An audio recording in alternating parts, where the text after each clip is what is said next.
오늘은 회개하고 복음을 믿어라는 제목으로 하나님의 말씀 전하도록 하겠습니다. 오늘 성경 본문 말씀은 2016년을 보내면서 또 2017년을 맞이하는 송구영신 예배 때에 설교했던 본문과 유사합니다. 송구영신 예배 때는 누가복음 말씀을 가지고 설교를 했는데요. 이 비슷한 본문을 한 달도 안 되어서 다시 설교해야 한다 이렇게 생각하니까 마음에 좀 부담이 됐습니다. 그러나 본문의 말씀을 묵상하면서 또 다른 하나님의 음성을 들을 수 있었고 새로운 은혜가 있었습니다. 이처럼 성경은 똑같은 본문의 말씀이라도 읽을 때마다 새롭게 깨닫는 은혜가 있는 줄 믿습니다.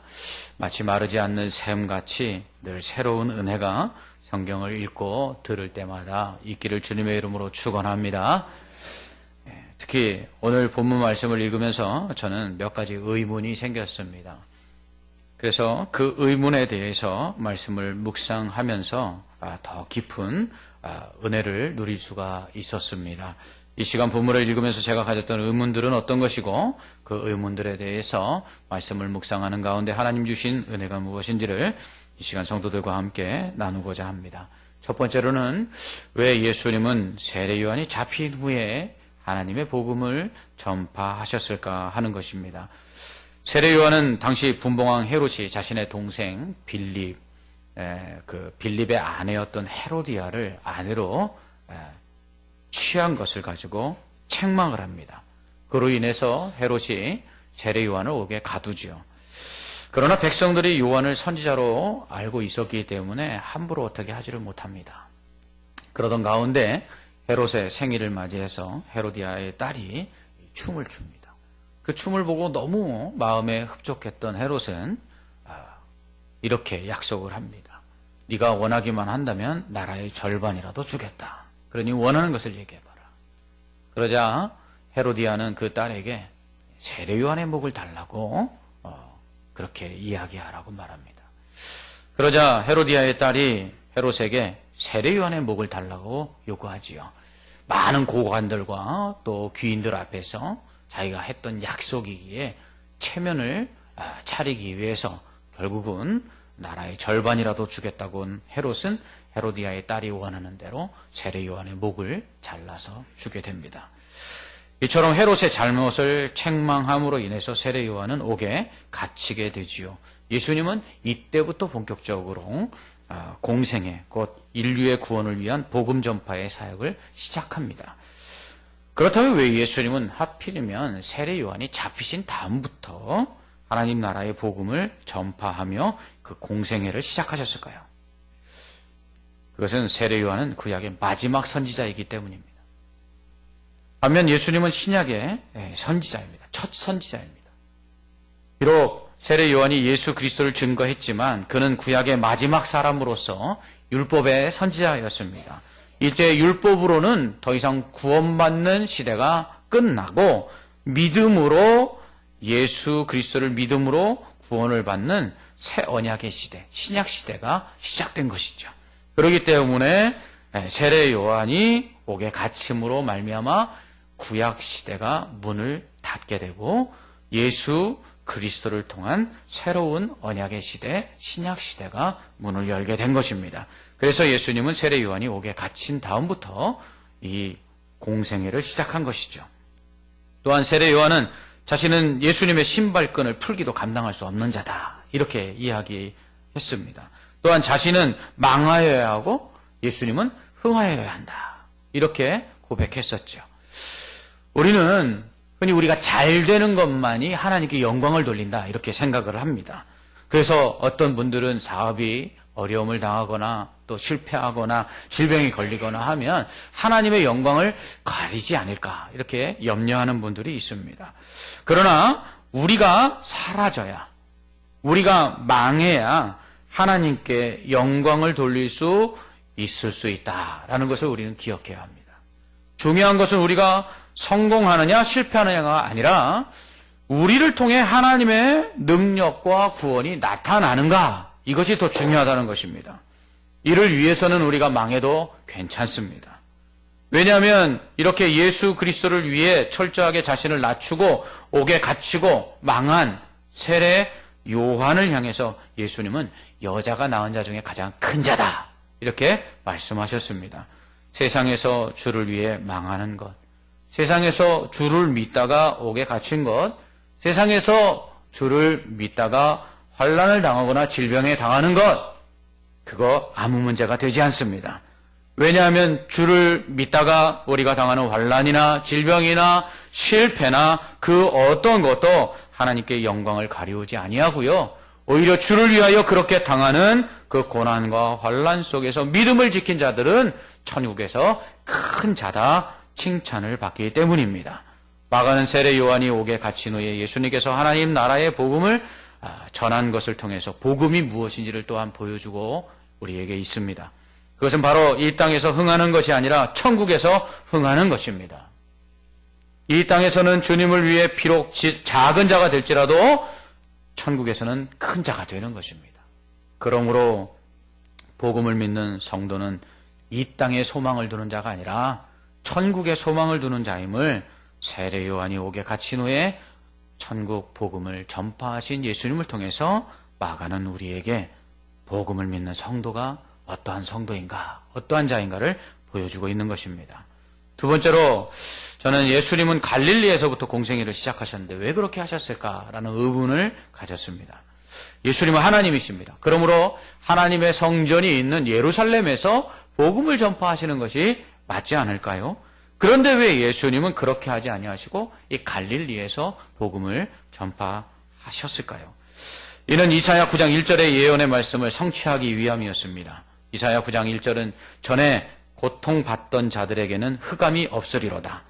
옛적에는 여호와께서 스불론 땅과 납달리 땅이 멸시를 당하게 하셨더니 후에는 해변길과 요단 저편 이방의 갈릴리를 영화롭게 하셨느니라. 아멘. 이 말씀을 이루게 하시려고 이방의 갈릴리라 불리는 이 갈릴리로부터 복음을 전파하기 시작하신 것입니다. 갈릴리 지역은요, 이 갈릴리 호수 근처에 있는 넓은 평지들, 비옥한 평지들과 높은 언덕들을 포함하고 있는 지역을 통틀어서 일컫는 말입니다. 이 지역 안에는 도피성 가데스와 고라신, 벳산, 무깃도, 가나, 나인, 나사렛, 가버나움 등의 성읍들이 있는데요. 이 지방은 원래 아셀 지파, 또 납달리 지파, 이사갈 지파, 그리고 스불론 지파에게 기업으로 하나님께서 주신 땅입니다. 하지만 이 땅을 분배받은 이 지파들이 이 가나안 족속들을 몰아내고 그 땅을 완전히 차지해야 되는데 그러지를 못했어요. 그렇기 때문에 역사적으로 이 땅에는 이 이스라엘 사람들과 그리고 가나안 족속들, 이방인들이 함께 동거하였던 것입니다. 뿐만 아니라 아수르가 북이스라엘을 멸망시킨 이후에 이주 정책을 써서 아수르 사람들이 대거 이 지역에 이주해서 살게 됩니다. 그로 인해서 혼혈아들이 많이 생겨나죠. 그래서 사마리아를 비롯한 이 갈릴리 지역은 유대인들이 볼 때 이방 취급을 받았던 것입니다. 뿐만 아니라 로마가 통치하던 시대에 유다 마캅이라는 사람이 혁명을 일으켜서 한 100여 년 동안 이스라엘 사람들이 이 지역을 다스렸던 그런 시대가 있었는데요. 이때 이 지역에 있는 이방인들을 강제로 유대인으로 개종을 시킵니다. 그러다 보니까 이 지역의 유대인과 이방인들이 함께 섞여서 살면서 혼혈아들이 많이 생겨나게 된 것이죠. 그래서 역사적으로 이 갈릴리를 이방 땅이다 이렇게 취급을 했던 것입니다. 예수님은 베들레헴에서 나셨는데요. 근데 이 갈릴리의 나사렛에서 자라나셨죠. 그래서 별명이 뭡니까? 나사렛 사람이다. 이렇게 불렸죠. 또한 예수님께서는 12명의 제자를 선택해서 부르셨는데요. 이 12명의 제자는 11명이 이 갈릴리 지역 출신들입니다. 이렇게 갈릴리에서 공생애를 시작하신 것을 통해서 예수님은 이방과 그리고 비천한 자들에게도 소망의 빛이 되시고 구원자가 되신다는 것을 보여주고 있는 것입니다. 주님을 통한 구원은 유대인이나 부한자나 또한 높은 자들만이 아니라 이방인처럼 작고 또 비천한 자들, 연약한 자들에게도 평등하다라는 것을 보여주신 것입니다. 이로써 예수 그리스도는 죄악의 어두움 속에 있는 자들에게 이방인들처럼 구원이 없다 하는 자들에게도 구원의 빛이 되시는 것을 보여주신 것입니다. 낮고 천하여 사람들에게 멸시받는 그러한 갈릴리 땅에 사는 사람들과 같은 오늘날의 우리들에게도 소망의 빛이요 구원의 빛이 되신다는 것을 보여주신 것이죠. 그러므로 우리는 그 어떤 어려움과 또 환난, 또 사람들의 무시와 멸시, 우리는 그런 가운데서도 우리는 소망을 잃지 않아야 할 것입니다. 왜냐하면 비록 이 땅에서는 소망할 것이 없고 이 땅에서는 사람들이 우리를 멸시하고 천시한다 할지라도 예수 그리스도만은 우리를 구원하시고 우리를 동일하게 사랑하시고 우리에게 소망이 되시기 때문입니다. 어렵고 힘들었던 시절들, 참으로 사람들이 알아주지 아니하고 여러 가지 경제적인 어려움과 또 고난 속에서 지내오던 그 시절, 친척들도 외면하던 그때 오직 하나님 외에는 우리에게 위로가 되지 아니하셨고 그리고 그 어려움과 환난 속에서 우리를 건져내 주시고 또한 소망 중에 지금까지 올 수 있도록 인도해 주셨습니다. 그렇습니다. 주님으로 인해서 소망을 가질 수 없을 만큼 낙심하거나 절망하는 사람은 이 땅에 없습니다. 어떠한 기가 막힐 웅덩이에 빠졌다 할지라도 오직 소망의 주여 온전케 하시는 그리스도를 바라보는 자들은 그 가운데서 건져냄을 당하고 오히려 하나님을 찬양하게 되고 감사와 기쁨이 충만할 줄 믿습니다. 이를 위해서 예수님께서는 갈릴리에서 그 공생애를 시작하신 것입니다. 또한 저는 본문을 읽다가 예수님께서 전파하신 하나님 나라의 복음은 무엇일까라는 생각을 해보았습니다. 복음은 예수 그리스도를 믿는 자가 죄사함을 받아 심판에 이르지 아니하고 영생하는 천국에 들어가는 것입니다. 즉 죄로 인해서 심판 아래 놓인 모든 사람에게 예수 그리스도를 믿으면 구원을 받고 영생을 얻으며 천국에 들어가게 된다는 이 기쁨의 소식이 복음입니다.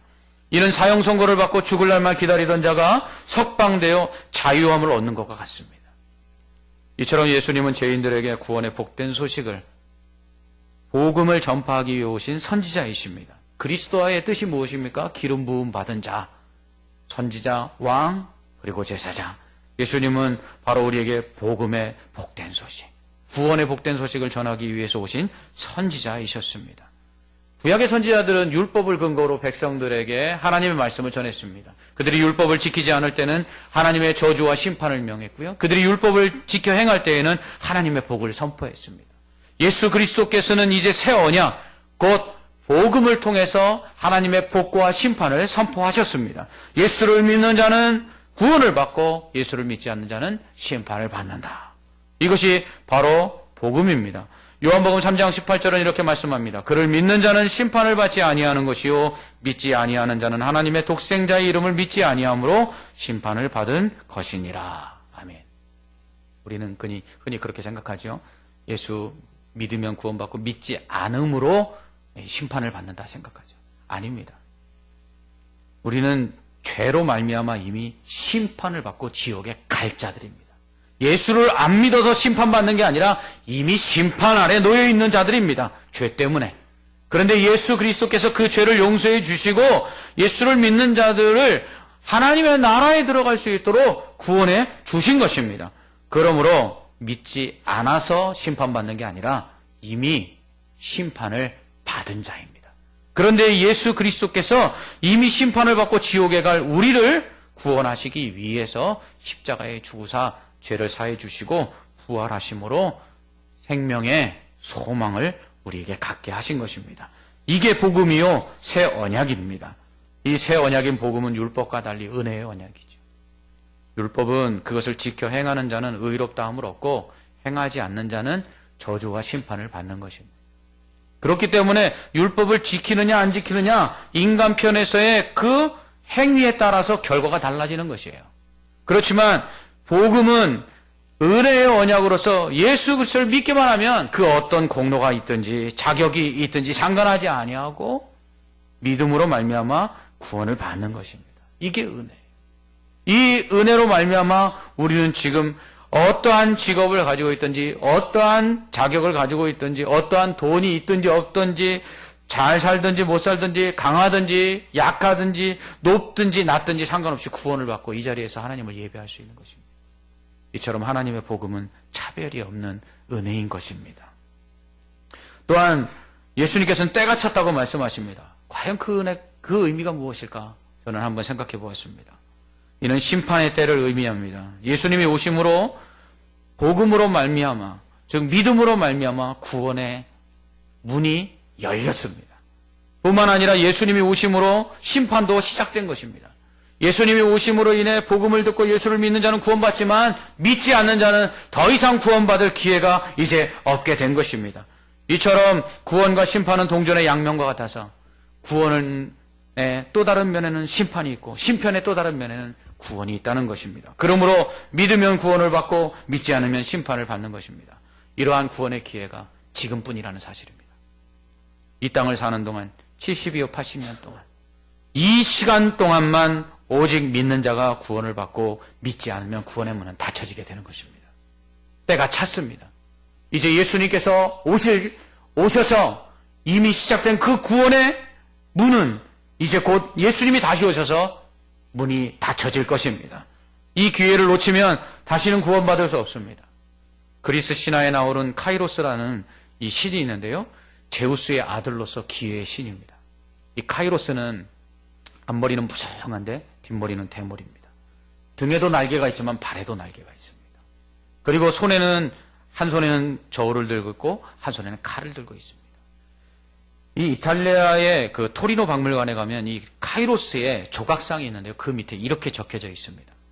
앞머리가 무성한 이유는 사람들로 하여금 내가 누구인지 금방 알아차리지 못하게 하고 나를 발견했을 때 쉽게 잡을 수 있도록 하기 위함이다. 뒷머리가 대머리인 이유는 내가 지나가고 나면 다시는 나를 붙잡지 못하도록 하기 위함이다. 등에도 날개가 있지만 발에도 날개가 달린 이유는 최대한 빨리 사라지기 위함이다.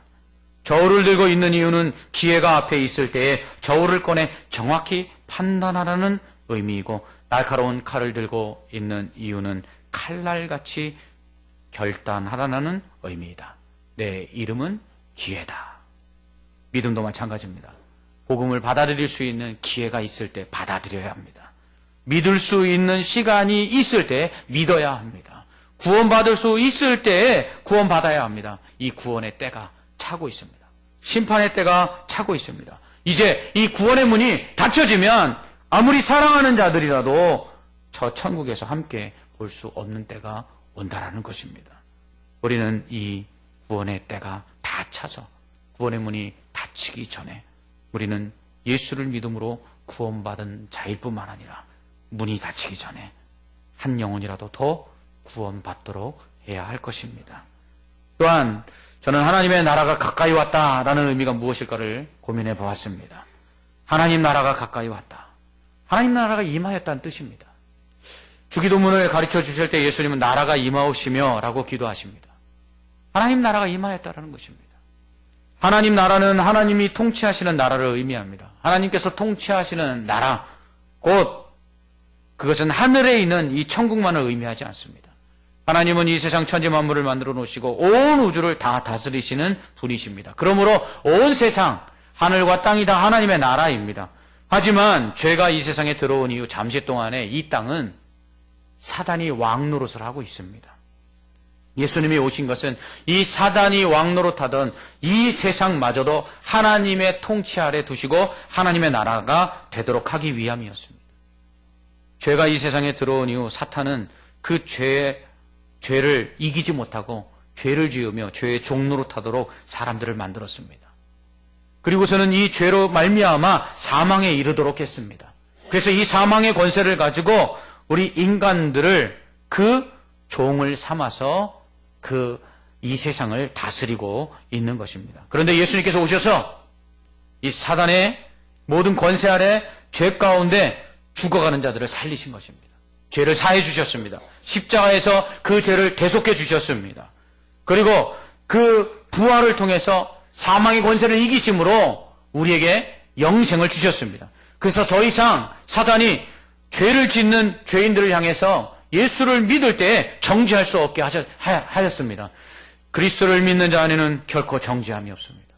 그래서 사탄이 너 죄인이지라고 말해도 예수 그리스도를 믿는 자는 이미 의롭다함을 얻고 더 이상 죄인이 아닌 것입니다. 뿐만 아니라 사단이 너 죄를 지었으므로 죽어라고 말하지만 예수 그리스도를 믿는 자에게는 죄사함을 주실 뿐만 아니라 그 사망의 권세를 이기는 부활의 능력을 주셨기 때문에 더 이상 사망 아래서 두려워하지 않아도 되는 것입니다. 그러므로 사단이 더 이상 예수 믿는 사람들을 좌지우지할 수가 없어요. 죄 때문에 정죄할 수도 없지요. 죽음을 가지고 위협할 수도 없습니다. 그러므로 예수 그리스도를 믿는 자들은 이 사탄의 모든 권세에서 자유함을 얻어 완전한 하나님의 백성이 된 것이죠. 그것이 바로 하나님의 나라가 이 땅에 임한 것입니다. 그러므로 예수를 믿는 사람들은 이 땅에서 이미 하나님 나라를 경험하는 것입니다. 그래서 어떠한 죄도 사하심을 허락하시는 그 사죄의 은총을 누릴 수 있고요. 그리고 영생하여 들어갈 저 천국에서 누릴 그 영생의 소망을 이 땅에서 가지고 죽음도 두려워하지 아니하고 승리하는 삶을 살 수가 있는 것입니다.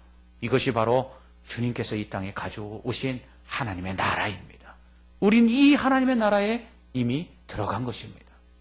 또한 회개하고 복음을 믿으라고 하신 이유가 무엇일까라는 생각을 해보았습니다.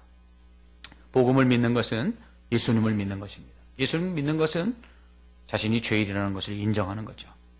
그래야지만 예수 그리스도가 나와 상관이 있지 않겠습니까?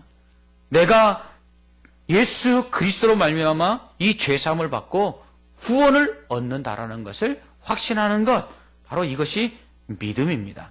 그러므로 예수 그리스도가 내 죄를 용서해 주시고 그 예수 그리스도를 믿을 때 죄사함을 받아 구원을 얻고 영생한다는 것을 우리가 믿기 위해서는 먼저 우리가 어떠한 죄인인지를 깨달아야 한다는 것입니다. 나 같은 죄인도 하나님 사랑하셨습니다. 나 같은 죄인도 하나님께서 사랑하사 그 죄에서 구원하시기 위해 하나밖에 없는 독생자를 십자가에 내어 주셨습니다. 이 사랑이, 이 은혜가 우리를 살게 했습니다.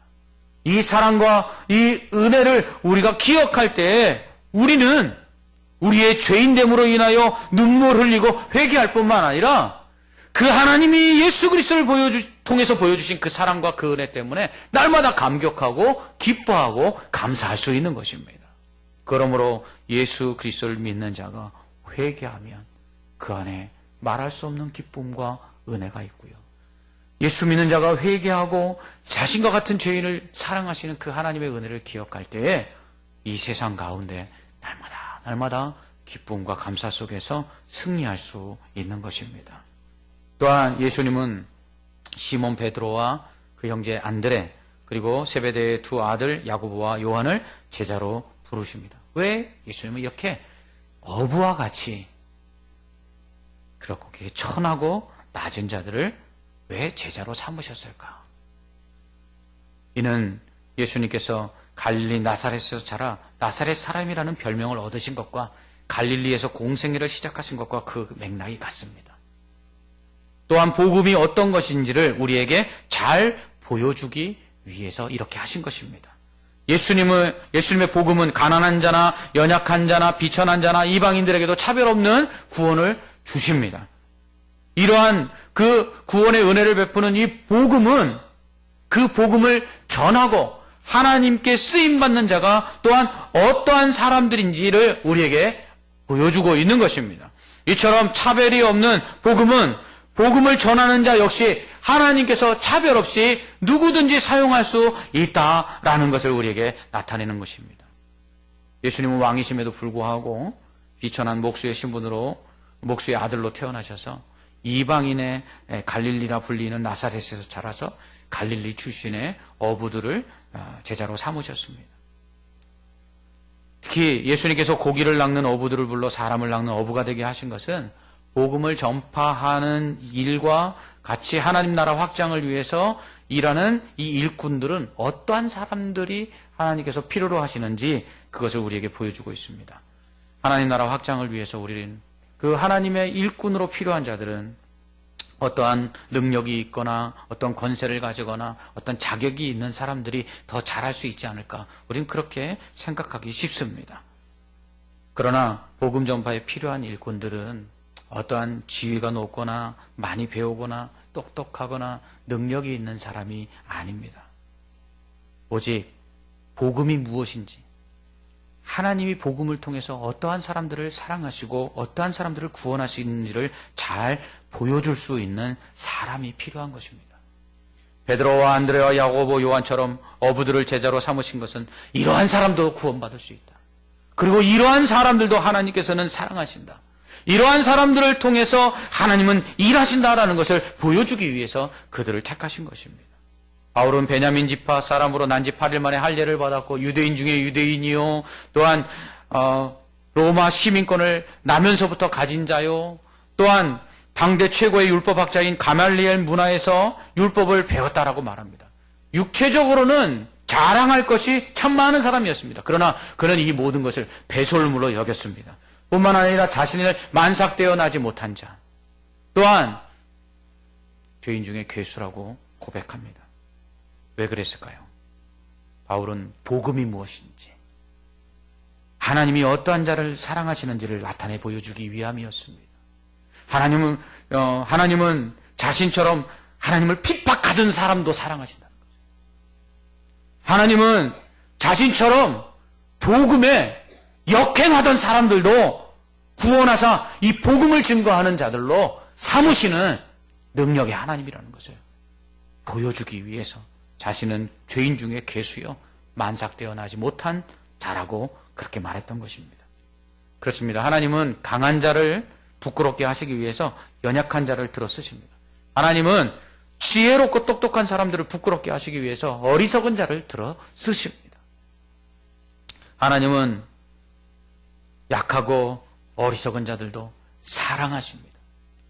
그리고 그를 통해서 하나님은 일하심을 통해서 하나님은 어떠한 사람도 사랑하시는지, 그리고 하나님은 어떠한 사람이라도 하나님의 손에 붙들리만 되면 하나님의 능력을 나타낼 수 있다는 것을 보여주시기 위해서 연약하고 어리석고 그리고 무능한 저와 같은 사람들을 하나님께서는 택하셔서 구원하시고 사용하시는 것입니다.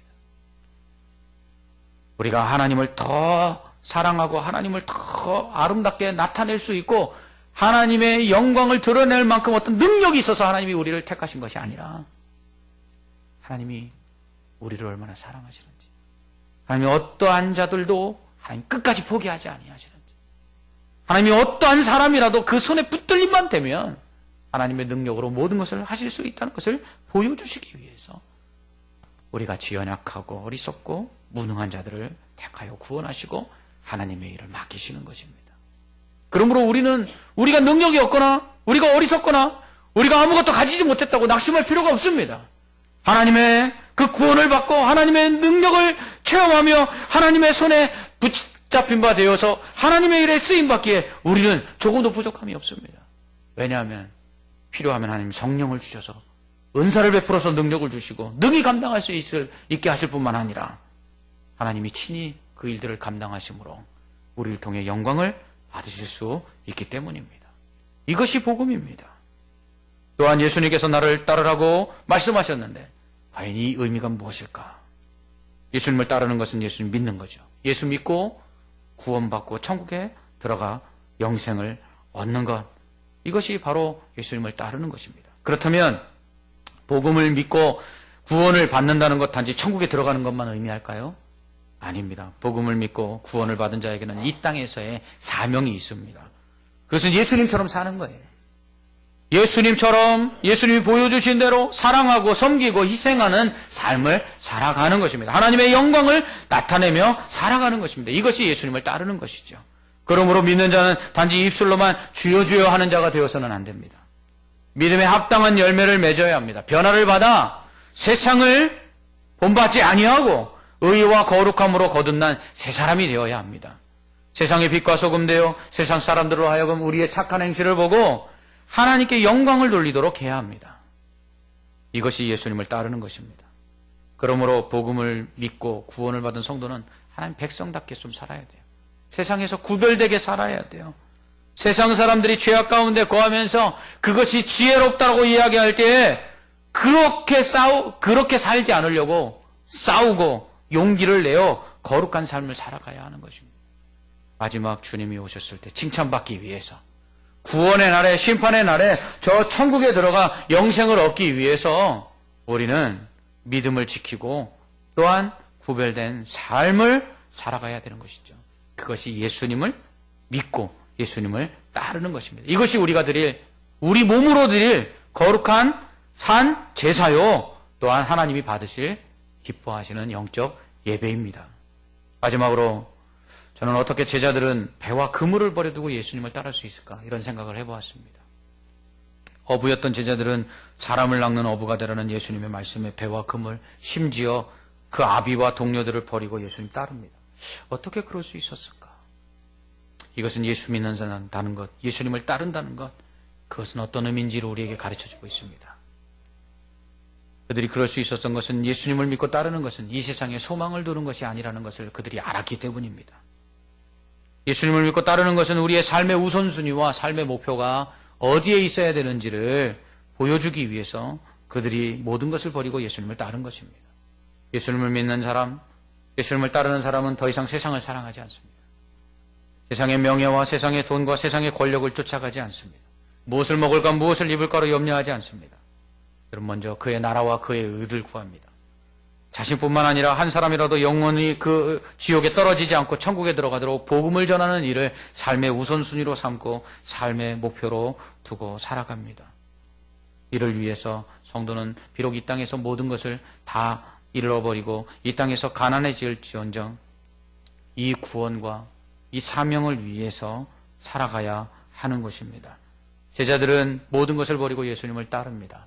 그때 예수님께서 약속하십니다. 모든 것을 버리고 나를 따르는 자는 이 생에서 100배나 받고 저 천국에서 영생을 얻지 못하는 자가 없을 것이다. 그렇습니다. 우리가 살아가는 것은 이 땅에 목표를 두고 살아가는 것이 아닙니다. 우리가 살아가는 것은 비록 이 땅에 살고 있지만 이 땅에 속한 자가 아니라 하늘에 속한 자답게 이 땅에서 하나님께서 주신 사명과 그리고 구원을 위한 이 사명과 그리고 하나님의 영광을 위하여 살아가는 삶의 목표를 두고 살아가야 한다는 것입니다. 이것은 성도들이 제자들처럼 배와 금을 버리듯이 직장도 버리고 또 사업도 버리고 가정도 버리고 또 모든 것을 다 버리고 복음 전파만을 위해서 살아가려는 이야기가 아닙니다. 성도들의 자신의 직장, 사업장, 그리고 가정, 학교, 이것을 사람을 낚는 바다로 삼으라는 것입니다. 그리고 그가 가진 직업과 생업 그리고 학업, 이 모든 것들을 영혼을 구원하기 위한, 사람을 낚는 어부가 되기 위한 도구로 사용하라는 것입니다. 우리의 삶의 목표를 바꾸라는 것입니다. 하나님께서 내게 주신 그 사명과 영혼 구원을 위한 일, 제자 삼는 일, 이 일을 위하여 복음을 전파하는 일을 우리의 삶의 우선순위로 두고 사업의 목표가 거기에 있고 직장 생활의 목적이 거기에 있고 가정 안에서 불신 가족들을 향한 목표를, 구원을 목표로 두고 또 학교에서 공부하는 이유도 거기에 목표를 두고 살아가는 것입니다. 그럴 때에 하나님께서는 우리를 통해 많은 영혼을 구원하시고 우리처럼 낮고 천하고 아무도 알아주는 이가 없는 우리들에게 하나님께서 구원의 은혜를 베풀어 주시고 하나님의 자녀 삼으시고 영생을 얻게 하시고 천국에 들어가서 영원토록 왕노릇하게 하시고 더 나아가서 우리에게 귀한 사명을 주신 이유가 바로 거기 있다는 것입니다. 그러므로 여러분, 가지지 못했다고 낙심하지 마십시오. 높지 않다고 절망하지 마십시오. 성공하지 못했다고 실망하지 마십시오. 구원받은 우리에게 하나님께서 우리를 얼마나 사랑하시는지를 깨닫는다면 그런 거 없어도 감사할 수 있고요. 만족할 수 있고요. 뿐만 아니라 하나님께서 우리를 하나님의 사역에 필요하시다 하면 우리에게 100배도 주실 수 있는 것이고요. 우리에게 능력도 주시고요. 세상 사람들 위에 존귀한 이름을 얻게 하실 수 있다는 것입니다.